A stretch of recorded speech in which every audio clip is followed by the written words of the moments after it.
মৌমাছি একটি বিস্ময়কর প্রাণী। পবিত্র কুরআনেও মৌমাছির কথা বলা হয়েছে। পবিত্র কুরআনে একটি সূরায় রয়েছে যার নাম নাহল। নাহল অর্থ মৌমাছি। সূরা নাহলের ৬৮ এবং ৬৯ নম্বর আয়াতে মৌমাছিকে নিয়ে বলা তোমার হয়েছে। প্রতিপালক মৌমাছির অন্তরে এই নির্দেশ সঞ্চার করেন যে, পাহাড়ে, গাছে এবং মানুষ যে মাচান তৈরি করে তাতে নিজ ঘর তৈরি করো। তারপর সব ধরনের ফল থেকে নিজ খাদ্য আহরণ করো। এরপর তোমার প্রতিপালক তোমার জন্য যে পথ সহজ করে দিয়েছেন সেই পথে চলো। তার পেট থেকে বিভিন্ন বর্ণের পানীয় বের হয়, যার ভেতর মানুষের জন্য আছে শেফা।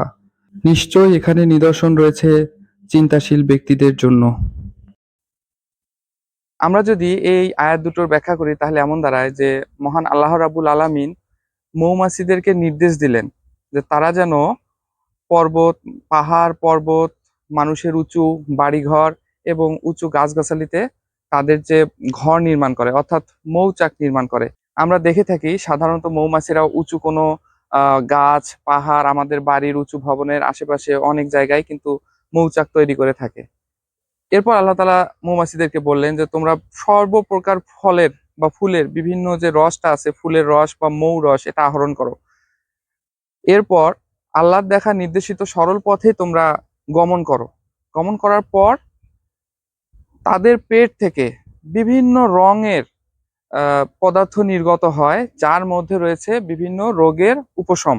এই কয়েকটা লাইনকে যদি আমরা এভাবে ব্যাখ্যা করি যে মৌমাছিরা সাধারণত বিভিন্ন প্রকার ফুল থেকে কিন্তু তারা রস আহরণ করে এবং এই রসটাই কিন্তু মধু নয়। আমরা বিজ্ঞানীরা বা আমরা এখন যেটা জানি যে মৌমাছিরা সাধারণত নেকটার সংগ্রহ করে, অর্থাৎ মৌ রস বা ফলের রসটা এটা সংগ্রহ করার পর ওই যে বলা হয়েছে যে তাদের পেট থেকে বিভিন্ন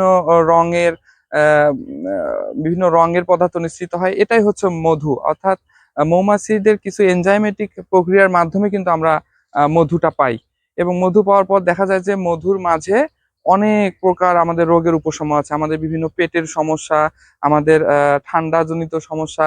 এছাড়াও মধু যদি আমাদের বিভিন্ন কাটা বা ক্ষততে প্রয়োগ করা হয় সেক্ষেত্রে একটা উপশম হিসাবে কাজ করে।